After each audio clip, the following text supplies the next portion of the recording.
Jon Gruden, I knew that Jon Gruden was trying to resurrect his career. I saw him first on the Dan Patrick Show, and this was probably 6 months ago. And Dan did what he had to do. He said, "Who do you think leaked those emails?" And then kind of got away from the topic. And maybe it's old news to a lot of you out there. Maybe, everybody slips up and says racist stuff, right? Well, no, they don't. And the issue I have is that it was so widespread. It's not like he accidentally said the N-word or another racial slur. It was making fun of the way people look based off their ethnicity, too. DeMaurice Smith, what was he called? He called him like fish lips or something. Yeah, he said he referred to DeMaurice Smith, the head of the NFLPA during the 2011 lockout, in an email as DeMaurice Smith, and said that he has, quote, lips the size of Michelin tires, which, I mean, everybody has to be fair to Gruden. He says that whenever somebody's lying, he would make a reference to their lip size to say they're lying. But that seems like an explanation. I've never heard someone say your lips are big if you're lying. Have you? No, that's absurd. Yeah. That's not a thing. That's not a thing at all. The obvious thing when you're making fun of the common trope of making fun of someone's lips is making fun of the size of an African American's lips. That's a common racial trope that goes back to minstrel shows in the 1800s. So it's very obvious what he was doing there. Minstrel shows? What's a minstrel show?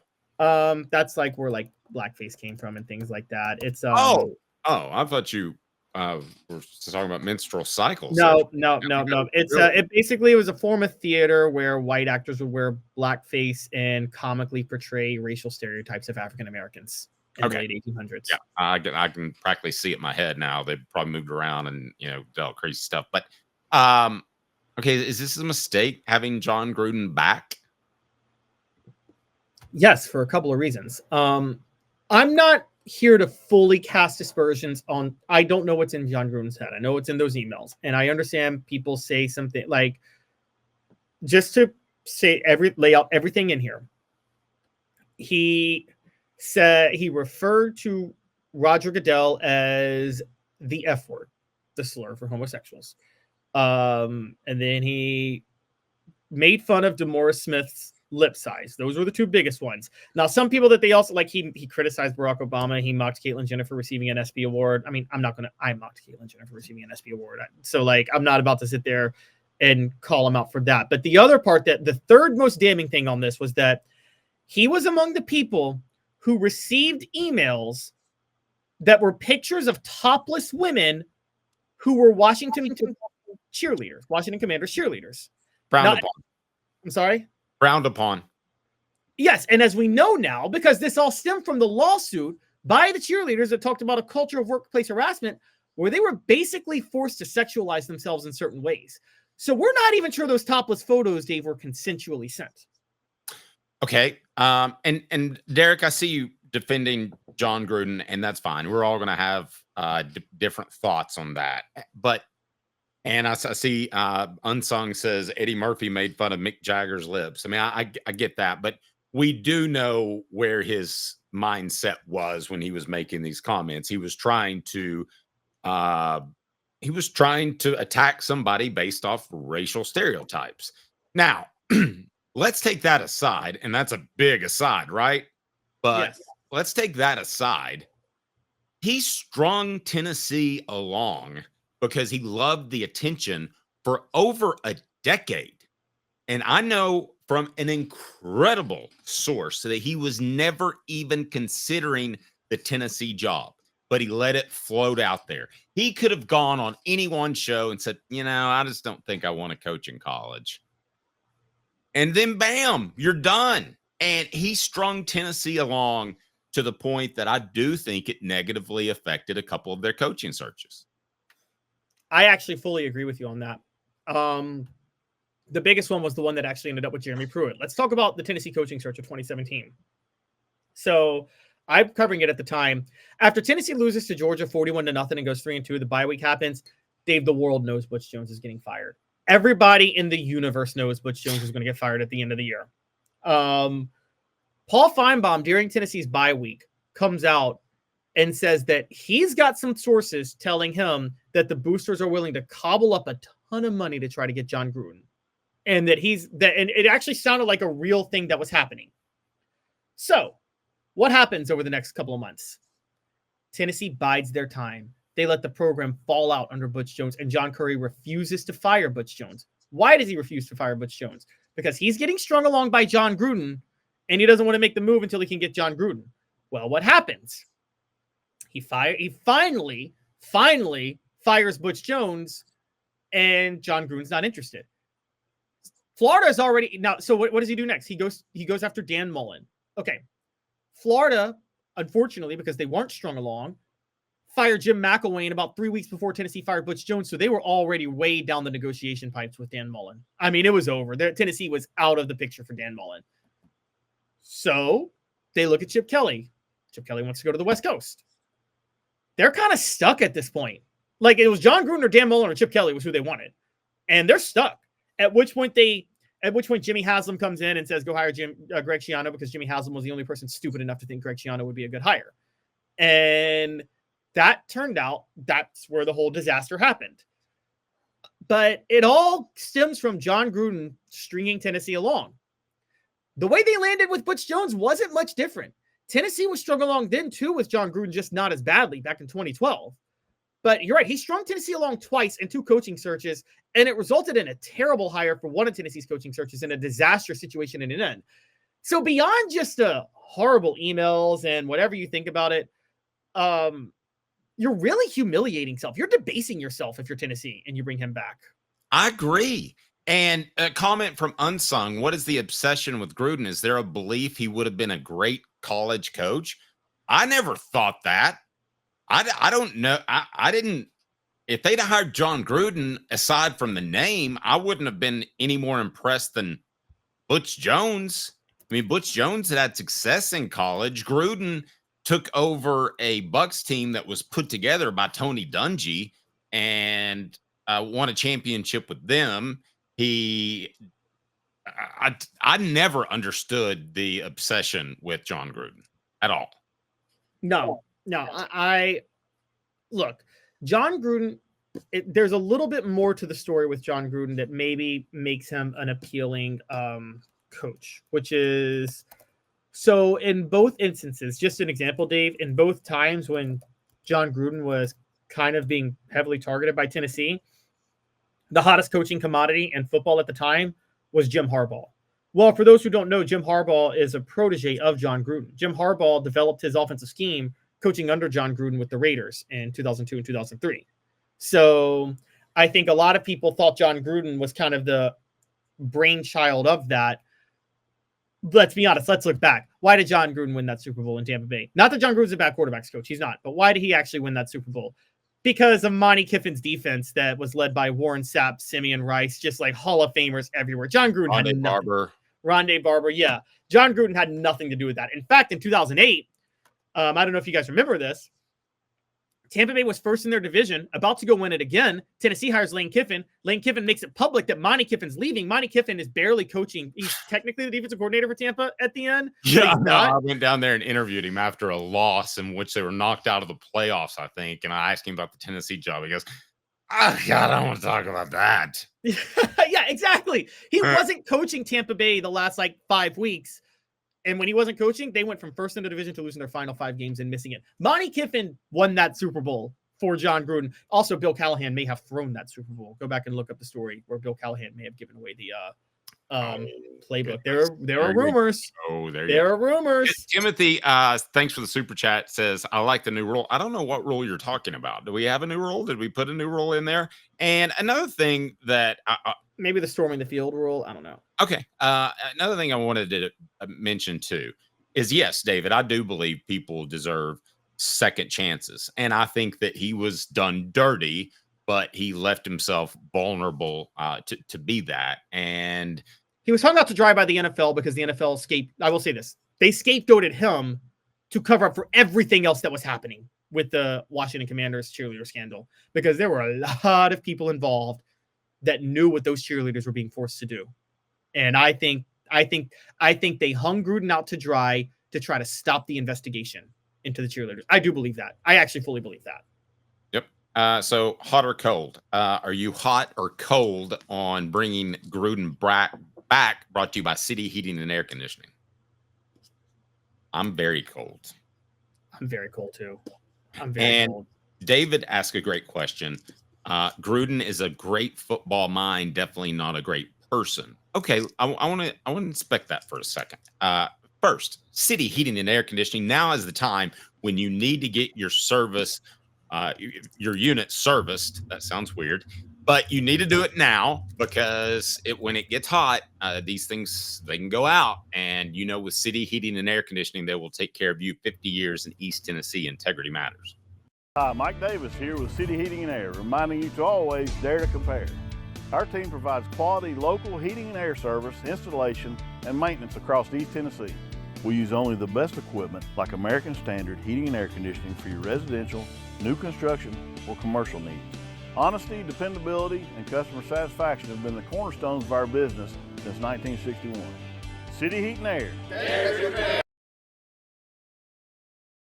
Okay, Jon Gruden, a great football mind, according to David. And I'm not picking on you, David, and I'm not trying to throw you under the bus. But is he a better football mind than Lane Kiffin?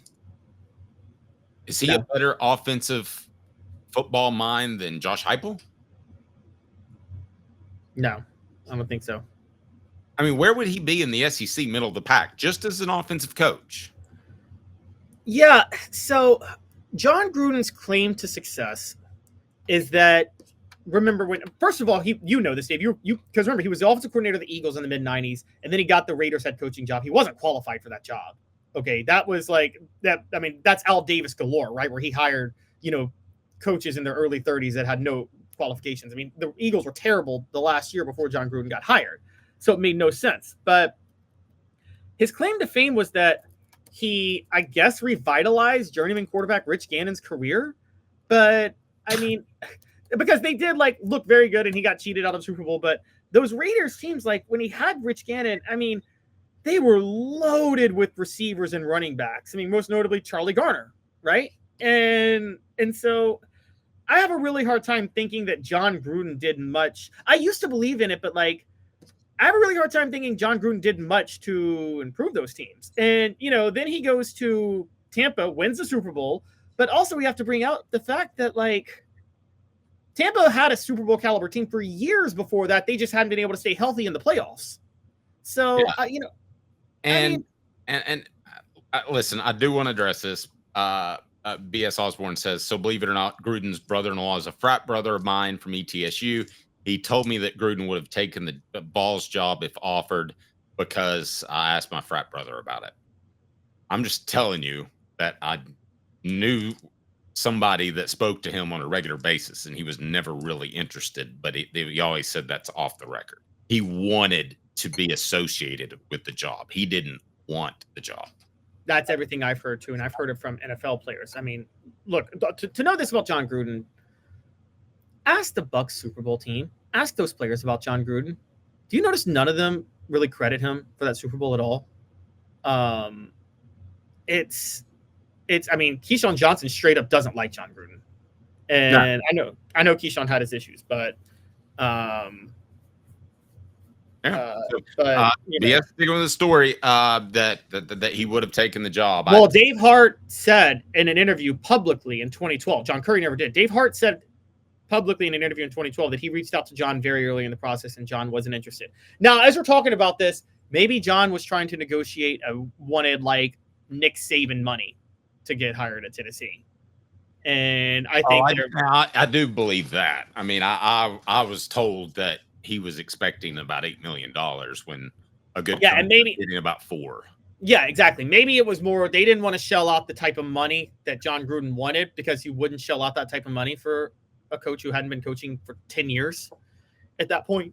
So maybe that's where the rub is. And a coach with no recruiting experience other than none. GA at Tennessee. I mean, that's I remember one year, it was when Fulmer was on the hot seat. People were talking about Bill Cowher has Tennessee ties. I'm like, why do you guys think Bill Cowher would be a good coach in college? And I love Bill Cowher, but like he has no experience. He doesn't even want to recruit.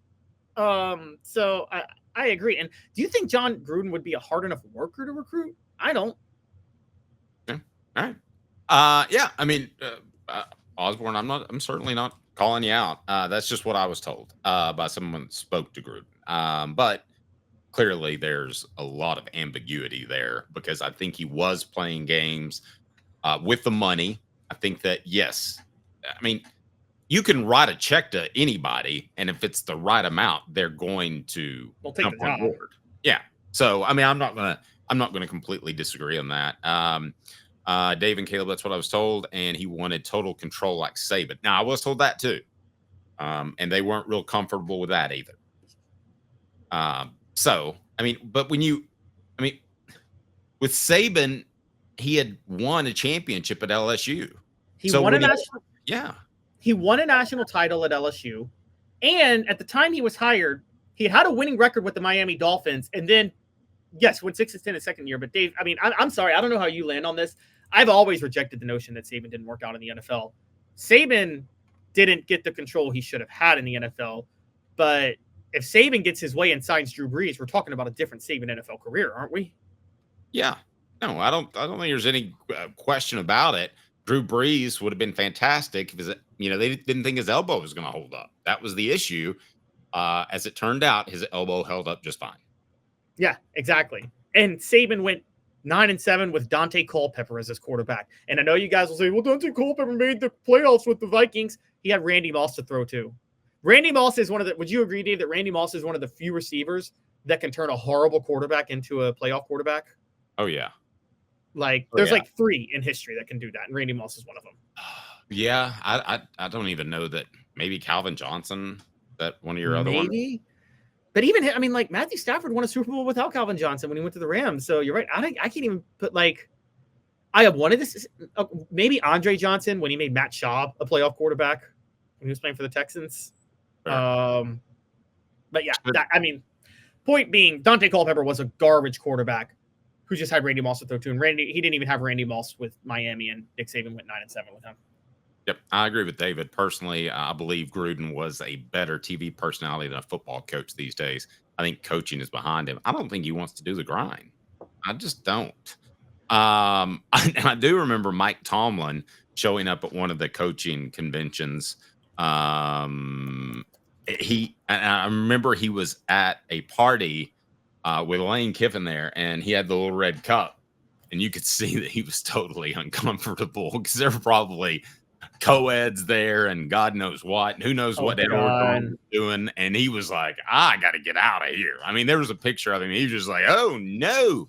By the way, new poll question. The last one I did really well. We were pretty happy with that one. We try to get it close to 50-50. Should the Vols have Jon Gruden back for his coaching clinic that they have coming up? 63% say yes, 36% no.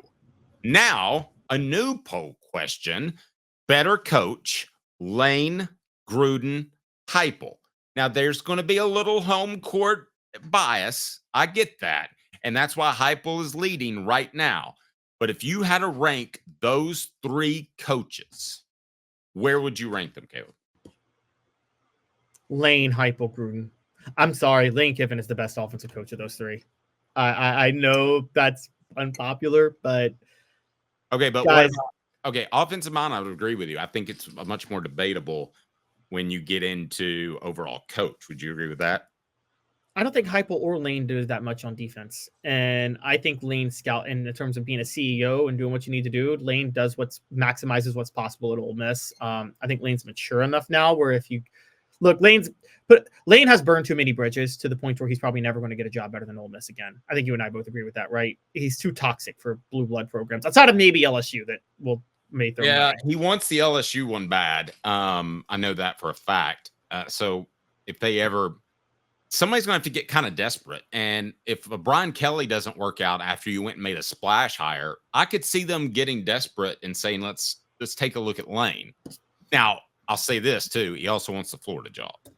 So if Billy Napier doesn't work out, then you want to make a splash hire. Listen, I think it's stupid to try to win the press conference, but athletic directors oftentimes want to win the press conference, and Lane would win the press conference, would he not? Oh, he absolutely would. And by the way, it's Lane and then it's Heupel. Jon Gruden is a clear-cut third, guys. We're overrating his success in Tampa. And the only thing that you guys are hanging your hat on with Jon Gruden is a Super Bowl with the team that was already there when he got there. And then 2 years in Oakland that he had success with Rich Gannon because they had Jerry Rice and Tim Brown at receiver. That team was loaded. Look at what he did when he went back to the Raiders in 2018. He went 4-12, 7-9, and 8-8. Y'all are really telling me that this guy is something special with those type of years on his resume? I mean, I don't get this. No, he is clearly the worst of the three. Even as an offensive mind. I think it's close. I think we could probably, if we really want to sit down and do it, maybe you can. I don't. I think we could probably come up with 6 to 8 SEC coaches that are better offensive minds than Jon Gruden. I think we could too. And I love Timothy McGee's super chat, which is kind of a good one. Heupel's offensive mind. What is the definition of insanity from 2023 to 2024? I guess he's saying it's pretty good. Timothy's throwing some heat. We appreciate that. Thanks for the super chat. That goes to Quincy Calhoun's college fund. If again, Caleb doesn't gamble it away, that's always a concern, but he seems to be doing a pretty good job lately.